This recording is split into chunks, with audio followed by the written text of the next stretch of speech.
اس لیے اسی سے مانگنا چاہیے، اسی کو اپنا ولی بنانا چاہیے، جو کہ کائنات کا حقیقی معبود ہے، جو کھلاتا ہے، جس کو کھلایا نہیں جاتا۔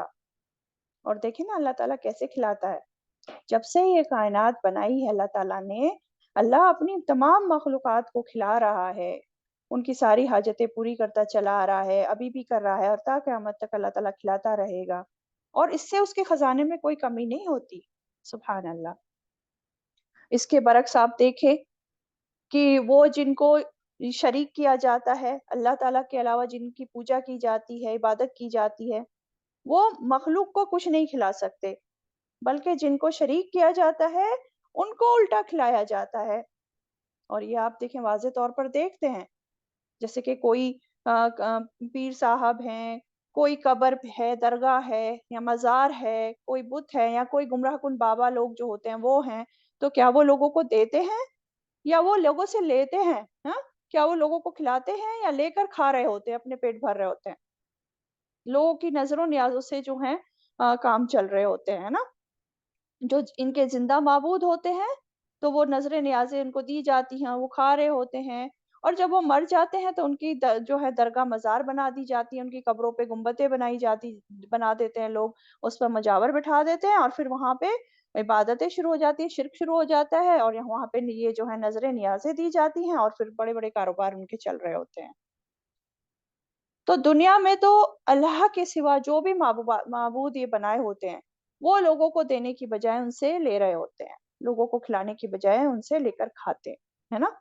لیکن اللہ تعالیٰ وہ حقیقی معبود، وہ ہر ایک کو کھلاتا ہے، خود کچھ نہیں کھاتا۔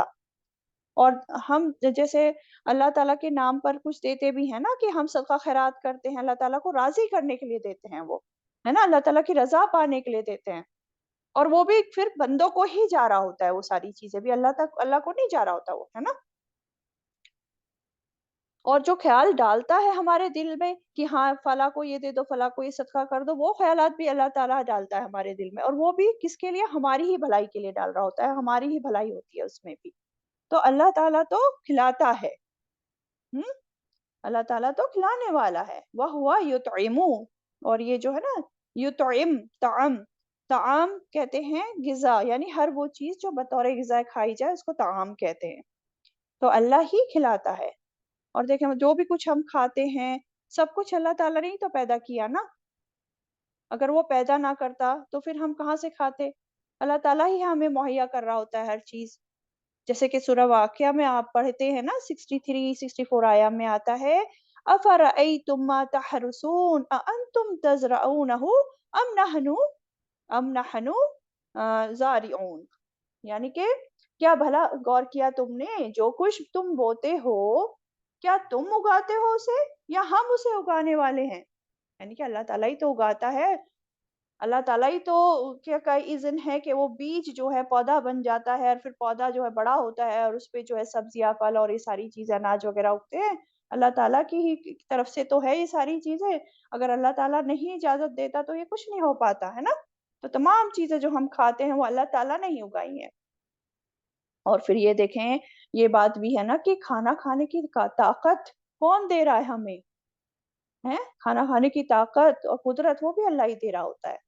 کتنے ہی مریض آپ دیکھتے ہیں کہ بیچارے وہ منہ کے راستے کچھ کھا ہی نہیں پاتے، ان کے گلے سے کچھ اترتا ہی نہیں ہے، نہ کھانا نہ پانی، ٹیوب پڑی ہوتی ہے، اس کے ذریعے جو ہے جا رہا ہوتا ہے تھوڑا بہت، ہے نا۔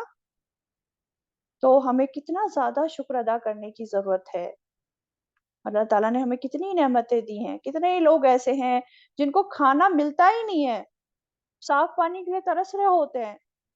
تو ہمیں تو بہت زیادہ شکر گزار ہونے کی ضرورت ہے کہ اللہ تعالیٰ نے ہمیں ہر چیز، ہر نعمت سبحان اللہ دے رکھی ہے، الحمدللہ الحمدللہ، ہے نا۔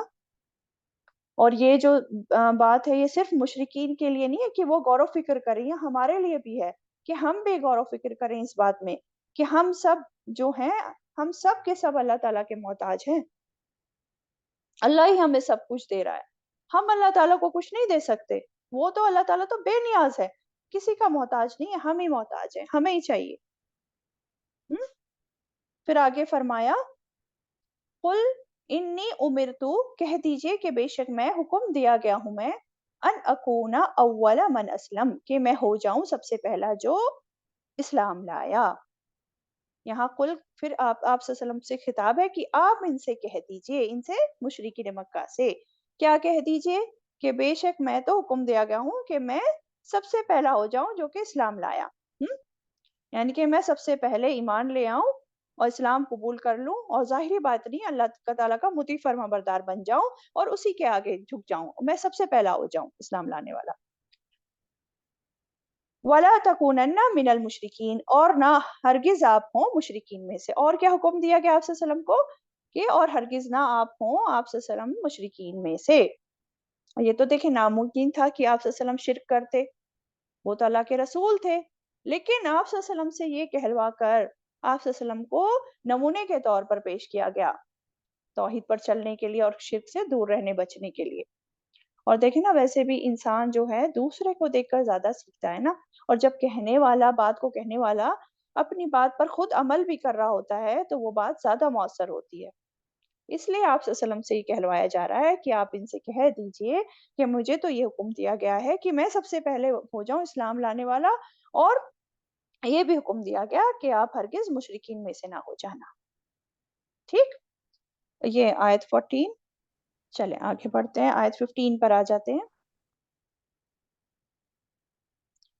قل انی اخاف ان عصیت ربی عذاب یوم عظیم، قل کہہ دیجئے انی بے شک میں اخاف میں ڈرتا ہوں، ان عصیت اگر نافرمانی کی میں نے ربی اپنے رب کی، عذاب یوم عظیم عذاب سے بڑے دن کے۔ اب دیکھیں کیا ہے اس کا ترجمہ، کہہ دیجئے بے شک میں ڈرتا ہوں اگر نافرمانی کی میں نے اپنے رب کی، عذاب سے بڑے دن کے۔ آپ کس سے کہلوایا جا رہا ہے یہاں؟ پھر دیکھیں قل کہہ کے کہہ دیجئے، آپ کہہ دیجئے، آپ صلی اللہ علیہ وسلم سے یہ بات کہلوائی جا رہی ہے۔ اور آپ ذرا اس میں غور کریں کہ کیا بات کہلوائی جا رہی ہے اور کس شخص سے کہلوائی جا رہی ہے۔ رسول اللہ صلی اللہ علیہ وسلم جو تمام نبیوں کے سردار، اگر وہ بھی کوئی نافرمانی کریں اللہ کی، ہے نا، تو وہ بھی اللہ کی پکڑ سے نہیں بچ سکتے۔ تو پھر آپ کے سوا کون شخص ہے جو نافرمانی کر کے اللہ کی پکڑ سے بچ سکے؟ اور یہ بات قرآن مجید میں کئی جگہ واضح کی گئی ہے، اور تاکہ ایک تو یہ سمجھا دیا جائے کہ نبی اور رسول جو ہوتے ہیں وہ بھی اللہ کے بندے ہوتے ہیں، ان پر بھی اللہ تعالیٰ کی بندگی کرنا اسی طرح فرض ہے جیسا کہ اور لوگوں پر ہے۔ اور دوسرا یہ بات بھی کہ لوگوں کو اس بات کی تنبیہ کی جائے کہ اگر اللہ کے نبیوں اور رسولوں کا یہ حال ہے کہ جو نبی جو رسول اللہ کے اتنے مقرب بندے ہوتے ہیں، جن کا اتنا بڑا مقام اتنا بڑا رتبہ ہوتا ہے، جو چنے ہوئے ہوتے ہیں اللہ تعالیٰ کے کام کے لیے، کہ اگر وہ نافرمانی کر کے اللہ تعالیٰ کی کوئی نافرمانی کرے، اگر وہ نافرمانی کر کے وہ نہیں بچ سکتے، پھر کون ہے جو نافرمانیاں کر کے اللہ کے عذاب سے بچ سکے؟ ہے نا، کوئی نہیں بچ سکتا نا۔ اسی سورہ میں آگے چل کے جو ہے 18 انبیاء کا ذکر کر کے اللہ تعالیٰ فرماتے ہیں وَلَوْ أَشْرَكُوا لَحَبِطَ عَنْهُمْ مَا كَانُوا يَعْمَلُونَ، اگر وہ بھی شرک کرتے، یعنی کہ نبی رسولوں کی بات ہو رہی ہے نا، کہ اگر وہ بھی شرک کرتے تو ان کے جو ہے تمام اعمال ضائع ہو جاتے۔ تو اس آیت میں بھی آپ صلی اللہ علیہ وسلم سے کہا جا رہا ہے کہ آپ جو ہیں اپنے اگزامپل سے ان لوگوں کو سمجھائیے، آپ ان کو بتائیے کہ اگر میں نے نافرمانی کی تو میں ڈرتا ہوں اپنے رب کے عذاب سے بڑے دن کے یعنی کہ قیامت کے دن کے۔ اور آپ صلی اللہ علیہ وسلم کی حقیقت بھی یہی تھی کہ وہ اللہ تعالیٰ سے سب سے زیادہ ڈرنے والے تھے، اور آپ صلی اللہ علیہ وسلم نے فرمایا بھی یہ بات، آپ صلی اللہ علیہ وسلم نے فرمایا اس ذات کی قسم جس کے ہاتھ میں میری جان ہے، میں تم سب سے بڑھ کر اللہ سے ڈرنے والا ہوں، اللہ کی خشیت اختیار کرنے والا ہوں۔ اور آپ سیرت میں اس طرح کے بہت سارے اگزامپل پڑھ چکے ہیں، اور پچھلی بار بھی آپ نے دیکھا تھا کہ جب جا رہے تھے میدان صالح سے تو کس طرح جو ہے اللہ کا ڈر تھا ان کو کہ کہیں وہ عذاب مجھ پہ ہم سب پہ بھی نہ آ جائے، مجھ پہ بھی نہ آ جائے جو اس قوم پر آیا تھا، اور تیزی سے وہاں سے گزر گئے تھے۔ اسی طرح اور بھی بہت ساری مثالیں۔ تو دیکھیں بیسیکلی کیا ہوتا ہے نا، جس انسان کو جتنی زیادہ اللہ تعالیٰ کی معرفت ہوتی ہے پھر اتنا ہی زیادہ جو ہے اللہ کا ڈر اس کے اندر آ جاتا ہے۔ جس قدر اللہ کی عظمتیں، قدرتیں، جلال و ہیبت انسان کو سمجھ میں آ جاتی ہے نا، اسی قدر اللہ کی خشیت بھی پھر اس میں آ جاتی ہے۔ تو اسی لیے سورہ فاطر آیت 28 میں بھی آیا نا، انما یخشی اللہ من عبادہ العلماء، کہ علماء جو ہیں اور اللہ تعالیٰ کے بندوں کے میں جو علماء ہیں وہ ہی اللہ تعالیٰ سے جو ہیں وہ خشیت رکھتے ہیں، ڈرتے ہیں. تو علم جب آتا ہے نا، معرفت جب آتی ہے تو پھر یہ ڈر آتا ہے. تو کیا پتا چلا ہمیں ان آیتوں سے؟ تو پہلی بات تو یہی دیکھیں، یہاں پہ بات ہو رہی ہے، کہہ دیجئے کہ اگر میں نے نافرمانی کی اللہ کی تو میں ڈرتا ہوں بڑے دن کے عذاب سے، ہے نا، اپنے رب کے عذاب سے. تو یہ جو بات ہے عصیتو، نافرمانی کی میں نے، ہے نا. تو دیکھیں اسلام تو کہتے ہیں اللہ تعالیٰ کی فرما برداری کو، لیکن معصیت جو ہوتی ہے اللہ تعالیٰ کی نافرمانی، گناہ، تو یہ جو نافرمانی ہے یہ اللہ تعالیٰ کے نافرمانی کرنا یہ باعث عذاب ہوتی ہے. اس لیے ہمیں سب کو اس سے بچنا چاہیے، ہمیں بھی ڈرنا چاہیے اللہ تعالیٰ کی نافرمانی کرنے سے، کہ کہیں ہم پر بھی پھر اللہ تعالیٰ کی پکڑ نہ آ جائے، اور قیامت کے دن کی پکڑ، اسپیشلی اس دن کا عذاب، کیونکہ بے شک قیامت کا دن جو ہے بہت ہی شدید دن ہے. اب دیکھیں انسان ہے ہم لوگ، گناہ تو ہو جاتے ہیں ہم سے، لیکن گناہوں پر اصرار نہیں کرنا چاہیے، توبہ کر لینی چاہیے فوراً. اور اس خوش فہمی میں نہیں رہنا چاہیے کہ جو چاہے کر لیں، اللہ سب معاف کر دے گا، اللہ تو بہت غفور الرحیم ہے. زیادہ تر ہم لوگ ایسے ہی سوچتے ہیں نا. بے شک اللہ تعالیٰ غفور الرحیم ہے، معاف کرنے والا ہے، لیکن گناہوں کو جان بوجھ کر کرنا، ان پر اصرار کرنا، توبہ نہ کرنا، تو یہ اللہ تعالیٰ کے عذاب کا باعث ہو سکتا ہے. اس لیے ڈرنا بھی چاہیے، توبہ کرنی چاہیے، گناہوں سے خود کو بچانا چاہیے، جان بوجھ کر گناہ نہیں کرتے رہنا چاہیے. اور جب انبیاء علیہ السلام اللہ کے عذاب سے ڈرتے ہیں تو ہم اتنے جرم گناہ نافرمانیاں کر کے ہم کیسے آرام سے بے خوف ہو کر بیٹھ سکتے ہیں نا. ہمیں بھی ڈرنا چاہیے اور ہمیں بھی بچنا چاہیے. ٹھیک ہے، نیکسٹ آیت دیکھتے ہیں، آیت 16. آیت 16 میں فرمایا میں یصرف عنہ، جو کوئی پھیر دیا گیا اس سے، یومئذ اس دن، فقد رحمہ، تو تحقیق اس نے رحم کیا اس پر. وذالک، اور یہی ہے، الفوز المبین، کامیابی کھلی یا واضح. جو کوئی پھیر دیا گیا اس سے کس سے؟ عذاب سے. ٹھیک ہے، جو کوئی پھیر دیا گیا اس دن، یعنی کہ قیامت کے دن، عذاب سے جو کوئی بچا لیا گیا تو تحقیق اس نے رحم کیا اس پر. تو اس شخص پر اللہ تعالیٰ نے رحم کیا. صرف جو ہوتا ہے نا، کسی چیز کو ایک حالت سے دوسری حالت کی طرف پھیر دینا یا کسی اور چیز سے بدل دینا. تو قیامت کے روز اللہ تعالیٰ جس شخص کو اس دن کے عذاب سے پھیر دے گا، اس دن کے عذاب سے ہٹا دے گا، تو اس پر کیا ہے؟ اس پر اللہ تعالیٰ نے رحم کیا. اور یہی بڑی کامیابی ہے، وذالک الفوز المبین، یہی کھلی کامیابی، واضح کامیابی ہے. کیا ہے کامیابی؟ جیسا کہ سورہ آل عمران 158 میں بھی آپ پڑھ چکے ہیں، فَمَنْ زُحْزِحَ عَنِ النَّارِ وَأُدْخِلَ الْجَنَّةَ فَقَدْ فَازَ.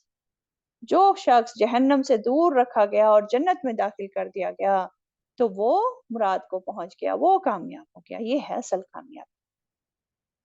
حقیقی کامیابی یہی ہے کہ انسان اللہ کے عذاب سے بچا لیا جائے اور اللہ کی جنت جو ہے اس میں داخل کر دیا جائے. اور آپ ذرا غور کریں اس آیت میں کیا کہا جا رہا ہے، مَن یُصْرَفْ عَنْہُ یَوْمَئِذٍ فَقَدْ رَحِمَہُ، جو کوئی پھیر دیا گیا عذاب سے اس دن تو اس پر رحم کیا گیا. یعنی کہ عذاب سے بچ جانا ہی یہی اللہ تعالیٰ کا رحم ہے بہت بڑا، کہ عذاب سے بچ جائے انسان اس دن. اور عذاب سے جب بچے گا تو ٹھکانہ کیا ہوگا؟ جنت ہوگا. یہ مزید نعمت اللہ تعالیٰ کی ہے نا، مزید رحمت. تو عذاب سے بچ جانا ہی اس دن بہت بڑی رحمت ہوگی. اور پھر جنت میں داخل کرنا، تو جنت تو ہے ہی اللہ تعالیٰ کی رحمت ہے نا، جنت کو اللہ تعالیٰ نے اپنی رحمت کہا ہے. تو اصل کامیابی دنیا کی کامیابی نہیں ہے، بلکہ یہی ہے کہ انسان جہنم سے بچ جائے، اس دن کی تکلیفوں سے، رسوائیوں سے بچ جائے. یہ ہے اصل کامیابی، یہ ہے اصل رحمت اللہ تعالیٰ کی. ٹھیک ہے، اللہ تعالیٰ ہم سب کو اس فوز المبین سے نوازے، ہم سب کو جنت الفردوس میں داخلہ دے اور جہنم سے بچا لے، دور رکھے ہم سب کو جہنم سے. آیت 17 دیکھتے ہیں، وَإِن يَمْسَسْكَ اللَّهُ بِضُرٍّ، اور اگر پہنچائے آپ کو اللہ کوئی نقصان، فَلَا كَاشِفَ لَهُ، فَلَا كَاشِفَ، تو نہیں کوئی دور کرنے والا، لَهُ اسے، إِلَّا هُوَ، مگر وہ ہی.